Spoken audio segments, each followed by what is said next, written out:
가장 창조적인 자산 승계 도구인 신탁, 그리고 이 신탁에 대한 모든 것을 알려드리는 신탁 솔루션. 안녕하세요. 신영증권 패밀리 헤리티지 본부의 이영훈 세무사입니다. 네, 안녕하세요. 저는 신영증권 패밀리 헤리티지 본부에서 법률 검토를 담당하고 있는 양다혜 변호사입니다. 변호사님, 네. 저희가 지난 많은 영상들에서 많은 종류의 이제 신탁에 대해서 말씀을 드렸잖아요. 네. 오늘은 또 다른 신탁에 대해서 말씀을 드릴 거예요. 장애인 자녀를 둔 부모님들께서 꼭 아셔야 될 장애인 특별부양 신탁에 대해서 좀 말씀을 드려보도록 하겠습니다. 세무사님 혹시 우리나라 등록 장애인 인구가 몇 명쯤 되는지 아세요? 2018년 기준으로 전체 인구의 5%인 251만 7천 명이라고 합니다. 사실 그런데 비등록 장애인까지 고려를 하면 그 수는 훨씬 많을 텐데요. 저희가 실제로 이제 상담을 많이 나가보면 특히 이제 장애 자녀나 장애 가족을 둔 분들이 많잖아요. 네, 그렇습니다. 그분들이 공통된 의견은 사실은 이 장애인 뭐 가족이나 자녀들보다 네. 본인들이 조금이라도 더 이제 살았으면 좋겠다라는 말씀을 많이 주시죠. 특히 자녀분들 입장에서는 또 홀로 이제 살아가기가 쉽지 않고 또 부모된 입장에서는 본인들이 이제 살아 계실 때는 사실 뭐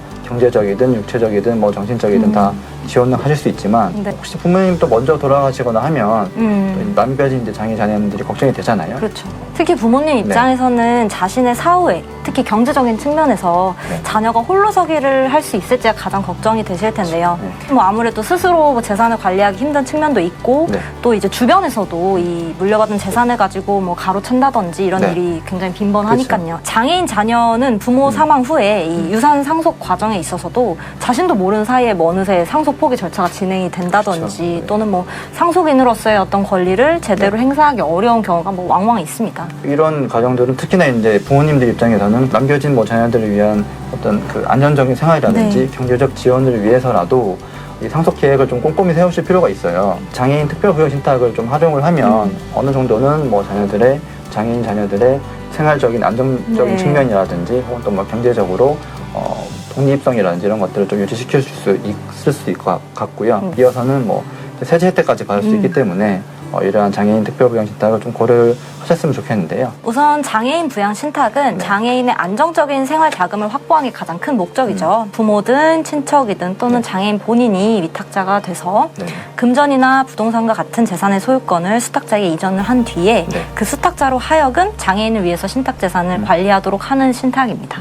앞서 제가 뭐 세제 혜택이 있다고 네. 말씀드렸는데 일반적으로 우리나라가 이제 뭐 상속세 및 증여세법상에서는 만약에 증여를 받았다라고 네. 하면 이 3개월이 되는 말일까지 증여세 신고를 해야 되는데 네, 그렇죠. 이러한 그 장애인 특별부양 신탁도 요건이 있어요. 그래서 증여를 받고 그 3개월이 되는 말일까지 이제 신탁 회사에 신탁을 해야 됩니다. 네. 그렇게 되면 이제 세제 혜택이 있는데 만약 5억 원만 증여를 하고 그걸 이제 장애인 신탁을 했을 때 그렇게 되면 증여세는 없게 되는 거고요. 네. 만약에 뭐 10억이다라고 했을 경우에는 5억 원을 제한 나머지 5억 원에 대해서만 이제 증여세가 과세가 되기 때문에 장애인 신탁이 아니고 그냥 증여를 했으면 이제 10억 원에 대해서 다 그렇죠. 과세가 될 텐데 이런 부분에 있어서는 세제적인 그 이익이 있는 거겠죠. 장애인 자녀의 삶을 평생 보장하기에 5억 원은 누가 들어도 좀 현실적으로 그렇죠. 부족한 게 아닐까? 네네. 이런 의문이 들 것 같아요. 근데 그 이유를 좀 말씀을 드리면은 네. 이 제도가 지금 시행된 지 1998년이에요. 네네. 그러면 벌써 23년이 지났는데 뭐 물가 상승률 엄청 나잖아요. 그렇죠. 사실. 네네. 예. 근데 이런 게 전혀 지금 반영이 되지 않은 채 계속 비과세 한도가 5억 원으로 유지가 되고 있는 건데요. 아무래도 비현실적이기 때문에 그렇죠. 뭐 입법적으로 개선이 필요하지 않을까 생각이 듭니다. 또 이제 정부에서도 아마 이거 검토 중으로 온 걸로 알고 있거든요. 그래서 조속히 이러한 부분들은 좀 개선이 되었으면 좋을 것 같고요. 장애인 특별부양 신탁 자체가 세제 혜택을 주고 있기 때문에 이 요건들이 있는데 첫 번째 이제 요건 중에 하나가 이 신탁 회사에 이제 신탁을 네, 해야 맞습니다. 된다는 거잖아요. 우선은 증여받은 재산 전부를 이제 자본시장법에 따른 신탁업자에게 신탁을 하셔야 되는데요. 뭐 그렇기 때문에 신탁업자가 아닌 자부, 즉 금융회사가 아닌 일반 회사라든지 아니면 개인에게 신탁하는 소위 민사신탁의 경우에는 이러한 증여세 면제 혜택이 주어지지 않는다는 점을 꼭 알아두셔야 합니다. 일반 대중분들은 민사 신탁도 많이들 하시는데 그렇죠. 네. 그러한 경우에는 어떤 이러한 장애인 신탁을 하더라도 본인들끼리 세제 혜택이 없다라는 네. 점 명심하셔야 되실 것 같고 또 이어서 말씀을 드리면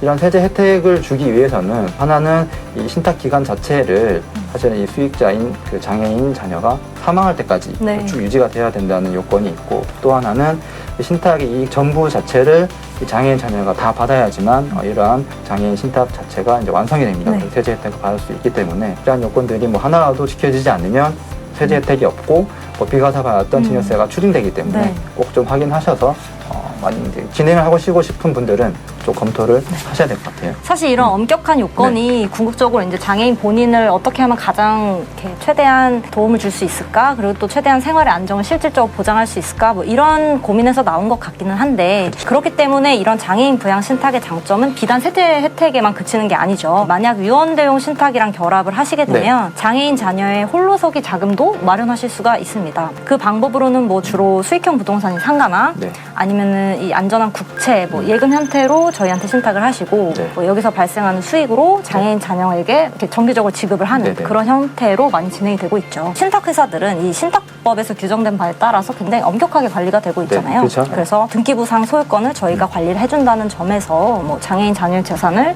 굉장히 안전하게 보호를 해주는 효과도 볼 수 있습니다. 그런데 세무사님, 제가 그런 생각이 지금 드는데 장애인 분들도 사실 증여받은 자산을 중도에 급하게 뭐 인출을 해야 되거나 이러실 수 있는지 궁금한데요. 벌써 23년이 지났는데도 이게 막 대중화가 활발히 되지 않은 이유 중에 하나는 인출에 대한 제한이 있었어요. 쭉 그렇기 때문에 함부로 원금 이하로 인출할 수 없고 뭐 이런 요건들이 엄격하게 있어서 사실은 좋은 제도가 있음에도 불구하고 신탁이 커지지 못했는데 2018년도부터는 중증 장애인에 한해서는 뭐 특별 교육비라든지 뭐 간병비라든지 의료비라든지 증빙 자료를 제출하면 이제 인출할 수 있게끔 어느 정도 열어두었고 작년부터는 이제 원금도 일부 이제 인출할 수가 있겠는데 월 150만 원까지만 한도로 해서 인출할 수 있게끔 뭐 물론 예전에 비해서는 조금 완화되었지만 인출 요건이 턱없이 부족하긴 하죠. 그 사실 허점이 하나 더 있는 게 중증 장애인이라고 하시면 기존 이제 장애인 등급제에 따르면 경증 장애인 분들도 많이 계신데 이런 혜택을 전혀 못 보시는 거잖아요. 한 달에 150만 원이라는 인출 금액이 물론 누군가에게는 적지 않은 금액일 수도 있지만 실질적으로 이 돈으로 자신의 생활을 다 유지를 하셔야 되는 장애인분들 입장에서는 좀 한계가 있는 것 같고 많이 아쉬운 부분이긴 합니다. 또 이런 부분들이 있어요. 만약에 이 신탁을 예를 들어서 이제 5억 원에 해당하는 어떤 부동산, 상가 부동산을 증여를 하고 신탁 계약을 체결했어요. 그런데 경우에 따라서 이거를 처음 생각과는 다르게 꼭 팔아야 될 것 같은 이슈가 있는 거죠. 야, 이거 세제 혜택도 받았는데 이걸 팔거나 하면 안 되냐. 꼭 그렇지는 않습니다. 그래서 팔 수는 있지만 팔려면 신탁 계약을 일부 해지를 한 다음에 뭐 매각을 할 수도 있겠고 아니면 신탁 상태로 매각할 수도 있지만 매각을 하고 현금화 되잖아요. 근데 대신 이 세제 혜택이 이어져야 되기 때문에 매각을 하고 나서 그 1개월 이내에는 그에 해당하는 매각 자금이 들어오든지 혹은 그 금액을 가지고 그대로 다른 부동산을 구입을 해서 그대로 신탁에 들어오든지 결과론적으로는 이 신탁이 쭉 유지되게끔 해야지만 세제 혜택이 쭉 이어질 수 있기 때문에 이 부분 꼭 명심하셔야 될 것 같아요. 왜 꼭 이게 신탁일까? 뭐 이런 의문이 들 수도 있을 것 같아요. 근데 저희가 이제 상담을 하다 보면은 장애인 자녀에게 내 재산을 더 많이 남겨주는 경우에 뭐 다른 자녀들이 뭐 불만이 생길 수도 있잖아요. 근데 거기서 나오는 어떤 분쟁이라든지 뭐 이런 걸 막고 싶다. 이런 게 가장 의지가 크신 것 같고 또 부모 유고 시에도 이 장애인 자녀가 부족함 없는 생활을 계속 할 수 있도록 신탁에서 안정적으로 관리를 해주기 때문인데요. 그래서 이제 미리 장애인 자녀의 몫을 신탁을 해두시고 그다음에 재정적 지원을 신탁을 통해서 하시면 뭐 장애인 자녀도 좋고 사실 모두에게 좋은 거죠. 그렇다고 해서 모든 경우에 수에 다 좋으니까 뭐 이러한 신탁을 하세요. 모든 장애인 있는 가족들 하세요. 이런 건 아니고요. MT 전문가 그룹하고 상담을 좀 해보시고 이게 유리할 수 있겠다. 뭐 세대적으로도 따져보셔야 되고 가정마다 다 케이스가 다르기 때문에 충분히 상담을 하시고 검토하시고 고민하셨으면 좋을 것 같습니다. 이렇게 오늘은 장애인 부양 신탁에 대해서 솔직하게 또 꼼꼼하게 알아봤는데요.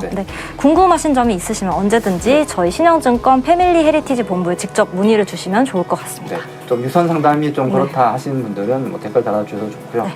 다만 이제 구독과 좋아요 그리고 알림 설정 꼭 부탁드리려고 하겠습니다. 그럼 저희는 다음 편에서 더 좋은 정보로 찾아오도록 하겠습니다. 감사합니다.